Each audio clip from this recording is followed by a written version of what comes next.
அனைவருக்கும் வணக்கம். இன்று 8/1/2026. போன பத்தியில் 5 கோஷங்களை விளக்கினால் ஆன்மாவை காணலாம். ஆன்மாவை காணலாம்னா உணரலாம் என்று நான் கூறியிருந்தேன். அதை பற்றி இன்னும் சற்று விளக்கமாகவும் சொல்கிறேன். அதாவது 5 கோஷங்களையும் விளக்கும்போது சாட்சியாக இருக்கும் அறிவு மிஞ்சுவதால் அதுவே தன் சுயரூபம், அதற்கு சூன்யத்தன்மை சொல்வது சாத்தியமில்லை. தான் என்பது விவாதத்திற்கு விஷயமே இல்லாத, அதனால் அது இருக்கவே இருக்கிறது என்று பிரசித்தம். தன் விஷயத்திலே தான் இருக்கிறேனா இல்லையா என்று விவாதம் இருக்குமானால் இங்கே பிரதிவாதி யார்? பிரதிவாதி நான் என்று சொன்னால் நீதான் இருக்கிறாயா இல்லையா என்று உனக்கு தீர்மானம் இல்லையே, எப்படி பிரதிவாதியாய் இருப்பாய் என்று தாத்பரியம். தன்னுடைய இல்லாமையை யாருக்குமே ருசிக்கிறதில்லை. பிராந்தி இல்லாமல் போனால், அதனால்தான் வேதங்கள் சொல்கிறது, தைத்திரிய உபநிஷத்தில் இல்லாமையை சொல்பவனுக்கே இல்லாமையை சொல்கிறது. அதாவது அந்த வாக்கியத்தில் என்ன சொல்கிறான்னா, பிரக்மம் இல்லாதது என்று அறிவானேயானால் தானும் கூட இல்லாமல் ஆகிவிடுவான்.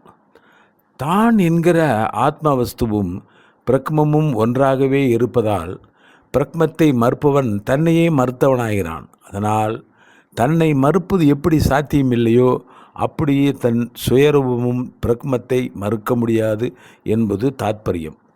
ஆகையால் இதற்கு அறியப்படும் தன்மை இருக்க வேண்டும், தன்னுடைய இருக்கும் தன்மையோ ஒப்புக்கொள்ள வேண்டும். இருக்கிறது என்று ஒப்புக்கொண்டாலும் அது எப்படி இருக்கிறது என்று சொல்ல வேண்டுமல்லவா? அப்படியானால் அது எதை போல என்று கேட்டால் அவ்விஷயத்தில் இதை போல் என்றோ கிடையாது. எது இதை போலவும் இல்லை, அதை போலவும் இல்லையோ அதுதான் அந்த சுயரூபம் என்று தீர்மானித்து கொள்ள வேண்டும்.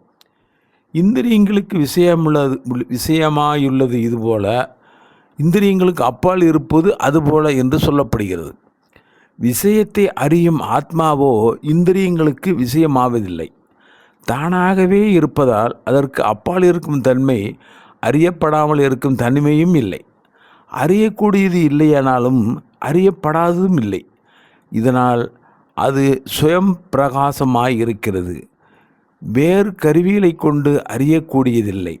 அவ்விதம் அறிவதற்கு அவசியமே இல்லாமல் தானாகவே பிரகாசிக்கும் வஸ்து ஆத்மா. இவ்விதம் சொல்லிவிட்டு அந்த உபநிஷத்தில் பிரக்மத்திற்கு சொல்லியிருக்கும் லட்சணத்தையும் சொல்லுகிறேன். சத்தியம், ஞானம், அனந்தம் என்று இங்கே உபநிஷத்தில் பிரக்மத்தின் லட்சணம் கூறுகிறார். சத்தியம் என்ற பதார்த்தின் தாத்பரியத்தை 5 சுலோகங்கள் விளக்கலாம். சத்தியம் என்பது இல்லாமல் போகும் தன்மையற்றது, அதாவது தன்மையற்றது என்ற அர்த்தம். ஜகத்து இல்லாமல் போவதற்கு ஒரே சாட்சியாக இருப்பவருக்கு இல்லாமை உண்டென்றால் அது எதை சாட்சியாக வைத்து கொண்டு ஏற்படும்? சாட்சி இல்லாமல் இல்லாமை ஒப்புக்கொள்ளத்தக்கதல்ல. ஒரு அறையில் ஒரு பதார்த்தம் இருக்கிறது என்று சொல்பவருக்கு பார்த்தவன் எப்படி வேண்டுமோ அதே மாதிரி அந்த பதார்த்தம் இல்லை என்று சொல்வதற்கும் இல்லாமையை பார்த்தவன் ஒருவன் இருந்தே ஆக வேண்டும். இரண்டாவது பதார்த்தமாகிய ஜகத் பூராவும் பிரளய காலத்திலோ மோட்ச நிலையிலோ லயமாகியோ இல்லை என்று போகும் சமயத்தில் அதையும் சாட்சியாக பார்த்து கொண்டு தனித்து பிரக்மம் மாத்திரம் மிஞ்சி நிற்கிறது, வேறு யாரும் கிடையாது. அந்த பிரக்மத்திற்கும் இல்லாமையுண்டென்றால் அதை அறிவதற்கு ஜகத்தும் இல்லை, வேறு பிரக்மமும் இல்லை. அப்படி இருக்க பிரக்மத்திற்கு இல்லாமையுண்டு என்று யாராலையும் சொல்ல முடியாது. அதனால் அதற்கு ஒரு நாளும் இல்லாமை என்று கிடையாது. இல்லாமை கிடையாதினால் அதை சத்தியம் என்கிறார்கள். மூர்த்தம், அதாவது ரூபம் உள்ளதெல்லாம் போய்விட்ட பிறகு மூர்த்தமில்லாத ஆகாசம் மிஞ்சுகிறது. பாதிக்கக்கூடியது எல்லாம் பாதிக்கப்பட்டு விட்டால் முடிவில் எது மிஞ்சுகிறதோ அதுதான் பிரக்மம். எல்லாம் பாதிக்கப்படும்போது ஒன்றுமே இல்லை என்று கேட்டால் ஒன்றுமே இல்லை என்பதில் எதுவோ அதுதான் பிரக்மம். இவ்விஷயத்தில் வார்த்தைகள் தான் வேறுபடுகின்றன. பாதிக்கப்படாமல் எது ஒன்று இருக்கிறதல்லவா அதுதான் பிரக்மம். அது சூன்யமாகாதா என்றால் அது சூன்யம் என்று நாம் சொல்வது வஸ்து பாதிக்கப்படாமல் இருக்கிற வஸ்து என்று ஏற்படுகிறது. அவ்வஸ்துவை தான் உபனிஷத்தம் வெறும் சூன்யமல்ல, வாஸ்தவமாக பாதிக்கப்படாமல் எப்பொழுதும் இருக்கிற சத் வஸ்து என்கிறது. சகல பதார்த்தங்களும் பாதிக்கப்பட்டாலும் அது இருப்பதினால் தான் அறியாவதற்கு, அதை அறிவதற்கு மற்ற பதார்த்தங்களை பாதிக்க வேண்டும் என்று வேதம் சொல்லுகிறது.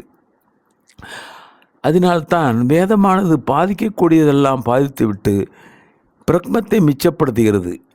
இந்த ஆத்மா இது அல்ல, அது அல்ல, அது வல்லாதையெல்லாம் விளக்குவது மூலமா என்பது பிரகதாரண்யம் அத்தியாயம் 4 22ஆம் சூத்திரத்தில் கூறியுள்ளது. அந்த வேத வாக்கியத்திற்கு இது என்ற சொரூபத்துடன் எதெல்லாம் எவ்வளவெல்லாம் இருக்கிறதோ அவையெல்லாம் தள்ளிவிட முடியும். இது வல்லாத சொரூபத்துடன் கூடியது, தள்ள முடியாதது, பாதமற்று இருக்கும், அதுதான் ஆத்மா. இவ்விதமாக பிரக்மத்தினிடம் சத்தியத்தன்மை சாதிக்கப்பட்டது. முன்னமே தானே அனுபவமாக இருப்பதால் முதலான வாக்கியங்கள் ஞானத்தன்மையோ தெளிவாக சொல்லப்படுகிறது. தைத்திரிய உபநிஷத்தில் 3வது ஸ்லோகத்தில் விசேஷமான அனந்தம் என்பது மேல் 2 ஸ்லோகங்கள் சொல்லப்பட்டிருக்கிறது. வியாகம் இருப்பதால் விஷயமில்லை, எல்லை வியாக மறுப்பதால் எங்கும் இருப்பதினால் டம் விஷயமாக எல்லையும் கிடையாது. நித்தியமாக இருப்பதால் எப்போதும் இருப்பதினால் காலம் விஷயமாக எல்லையும் கிடையாது. எல்லா வஸ்துக்களின் சுயரூபமாக இருக்கும் தன்மையினால் வஸ்து விஷயமான எல்லையும் தன்மை இருக்கிறது. தவிரவும் தேசம் காலம் வேறு, வஸ்து என்பது எல்லாமே மாயையால் கல்பிக்கப்பட்டவைகளை ஒழிய தேசம் முதலியவைகளால் எல்லை கிடையாது. ஆகையால் பிரக்மத்தினுடைய அனந்தத்தன்மை தெளிவாய் ஏற்பட்டு விட்டது. வாஸ்தவமில்லாத பதார்த்தம் உண்மை பொருளுக்கு எல்லையாக இருக்க முடியாது என்பது தாத்பரியம். இதுவரை ஜடமான ஜகத்தினால் பிரக்மம் வரையறுக்கப்படாது என்று காட்டப்பட்டது. ஆனாலும் சேதனமான இருக்கும் ஈஸ்வரனும் ஜீவர்களும் இருக்கையில் அவைகளால் வரையறுக்கப்படலாமே என்று தோன்றக்கூடியதால் அவைகளும் பிரக்மத்தை தவிர வேறில்லை என்று காட்ட வேண்டியிருக்கின்றது. சத்தியமாய், ஞானமாய், அனந்தமாய் எந்த பிரக்மம் இருக்கிறதோ அதுவே வஸ்து, அதாவது வாஸ்தவமாய் இருப்பது. அதற்கு அந்த ஈஸ்வரனாயிருக்கும் தன்மையும் ஜீவனாயிருக்கும் தன்மையும் 2 உபாதிகளால் கல்பிக்கப்பட்டவை. அவை கல்பிக்கப்பட்டவதால் வாஸ்தவமில்லை, வாஸ்தவமில்லாதனாலும் பிரக்மத்திலேயே கல்பிக்கப்பட்டவையினால் அவைகள் பிரக்மத்தின் எல்லை இருக்கும் தன்மையும் கெடாது. எல்லா வஸ்துக்களையும் நியமனம் செய்வதாய் ஒரு சக்தி ஈஸ்வரனிடம் இருக்கிறது. அது ஆனந்தமயம், அதாவது காரண சரீரம் முதல் காரியமான எல்லா வஸ்துக்களிலும் ஒளிந்து கொண்டு உள்ளடங்கி இருப்பதாக தெரிய வருகிறது.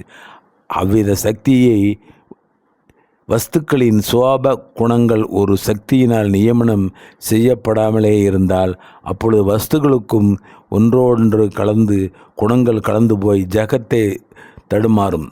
இந்த மாயா சக்தியும் ஜடந்தானே, அது எப்படி வஸ்துக்களை நியமிக்க செய்ய முடியும் என்றால் சைதன்யத்திலுள்ள பிரதிபிம்பம் உள் புகுந்து இருப்பதால் அந்த சக்தி சைதன்யம் உள்ளது போல் பிரகாசிக்கிறது. கண்ணாடி ஜடமாய் வேறு எதையும் பிரகாசப்படுத்த யோக்கியதையற்று இருப்பது போலும் சூரிய வெளிச்சத்தில் காட்டினால் சூரியனுடைய பிரதிபிம்பத்தை தனக்குள் வாங்கி கொண்டு தானும் பிரகாசிக்கிறது, மற்ற பதார்த்தங்களையும் நாசப்படுத்துகிறது. அவ்விதமே சத்வகுணமுள்ள மாயை பிரக்மத்தின் பிரதிபிம்பத்தை வாங்கி கொண்டு தானும் சைதன்யம் உள்ளது போல் பிரகாசிக்கிறது, மற்றவைகளையும் பிரகாசப்படுத்துகிறது. அந்த சக்தி ஆகிற உபாதியின் சேர்க்கையால் பிரக்மமே ஈஸ்வரத்தன்மையை அடைகிறது. பஞ்சகோஷங்களை உபாதியாக சொல்ல நினைத்தால் பிரக்மமே சைவத்தன்மையை அடைகிறது. அவ்விதம் ஒரே வஸ்து உபாதியினால் பலவிதமாக பெயர்களை அடைந்து தனித்தனி விவகாரங்களில் செய்ய முடியுமா என்றால் உலக அனுபவத்திலேயே இவ்விதம் உண்டு என்றும் சொல்லலாம். ஒருவனுடைய புத்திரனையும் பௌத்திரனையும் உத்தேசித்து பிதாவாகவும் பிதாமராகவும் ஆகிறான். புத்திரன் முதலானவர்களை உத்தேசிக்க விஷயத்தில் அவன் பிதாவும் இல்லை பிதாமகரும் இல்லை என்பது எப்படியோ அப்படியே மாயா சக்தி பஞ்சகோஷங்கள் இவைகளை உத்தேசமிக்காமல் இருந்தால் பிரக்மம் ஈஸ்வரனும் இல்லை ஜீவனும் இல்லை. இவ்விதமாக பிரக்மத்தை எவன் அறிகிறானோ அவன்தான் பிரக்மாவே ஆகிவிடுகிறான். பிரக்மத்திற்கே மறுபிறவி கிடையாது. ஆகையால் இவனும் மறுபிறவி பிறப்பது கிடையாது.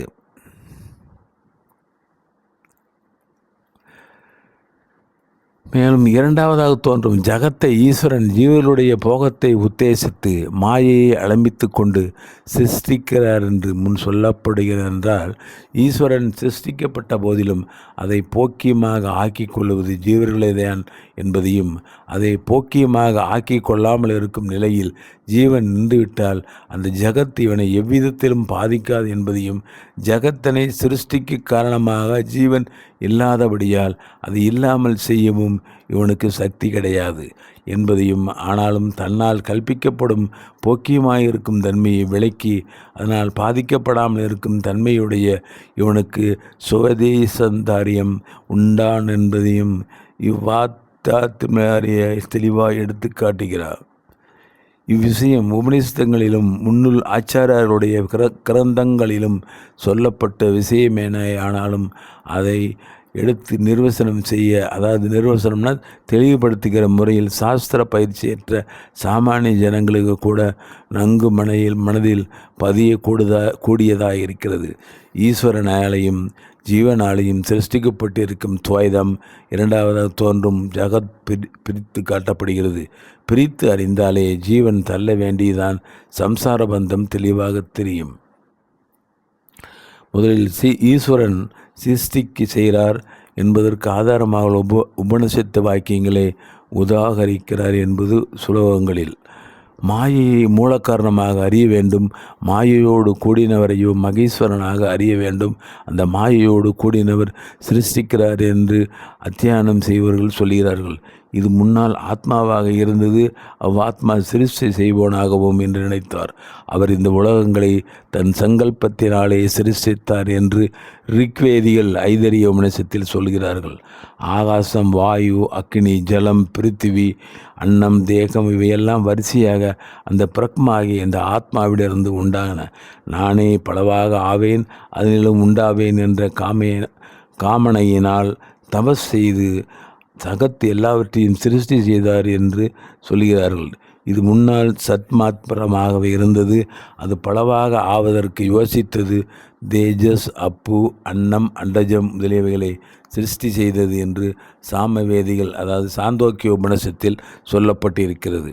எப்படி நெருப்பிலிருந்து பொறிகள் உண்டாகின்றனவோ அப்படியே அச்சரத்திலிருந்து அதாவது அழியாத பிரமத்திலிருந்து பலவிதமாயுள்ள அறிவுள்ள வஸ்துகளும் ஜடமான வஸ்துகளும் உண்டாகின்றன என்று அதர்வண வேதமாகிய முண்டோக உபநிஷத்தில் சொல்லப்பட்டிருக்கிறது.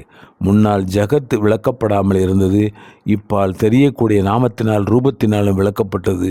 விராட்டு முதலியவைகளிடத்தில் அவை நாமமும் ரூபமும் தெளிவாக இருக்கின்றன. விராட் மனிதர்கள், மாடுகள், கோவேறுகளது, குதிரை, வெள்ளாடு, செம்மறியாடு அப்படியே அழிவு மேல் என்ற தோஷங்கள் இருப்பதால் சொர்க்கம் தள்ளத்தகுந்தது என்றால், அப்பொழுது மிகவும் தோஷமாயிருக்கும் இந்த காமம் முதலியது ஏன் தள்ளப்படவில்லை? சொர்க்கத்திற்கு போனால் அங்கேயுள்ள போகங்களை அனுபவிக்க புண்ணியம் செலவழிந்துவிடும். அங்கே என்ன சுகம் அனுபவித்தாலும் சுகத்தில் தாரதமியம் இருப்பதால் தனக்கு மேல் சுகமாக இருக்கிறவனை பார்த்து தனக்கு அது இல்லையே என்று துக்கம் ஏற்படும். இவ்விதமாக சொர்க்கத்தில் பல தோஷங்கள் இருப்பதினால் அது வேண்டாம் என்று சொன்னால், எல்லாவித தோஷங்களுக்கும் மூல காரணமாயிருக்கும் காமக்ரோதி மாத்திரம் இருந்தால் பாதகமில்லை என்று நினைப்பதற்கு என்ன காரணம்? அவைகளை விட்டுவிட ஏன் மனசு வரவில்லை? தவிரவும் தனக்கு ஆத்ம ஞானம் வந்து விட்டபடியால் ஜன்மா கிடையாது என்ற தைரியத்துடன் புண்ணிய பாவ விவஸ்தாரங்களை மீறி காமக்ரோதிகளால் ஏபப்பட்டு தோன்றபடியெல்லாம் நடக்க ஆரம்பித்து விட்டால் அவனை தத்துவ ஞானி என்று எப்படி மதிக்க முடியும்? தத்துவத்தை அறிந்தும் கூட பாக்கியம் பண்ணியாமல் காம முதலிகளை நீ விடவில்லை என்றால் கர்மசாஸ்திரத்தை மீறுகின்ற உனக்கு இஷ்டப்படி நடப்பது என்பது ஏற்படும். இத்துடன் இந்த பத்தியை முடித்துக்கொள்கிறேன். நாளை தொடரலாம். நன்றி, வணக்கம்.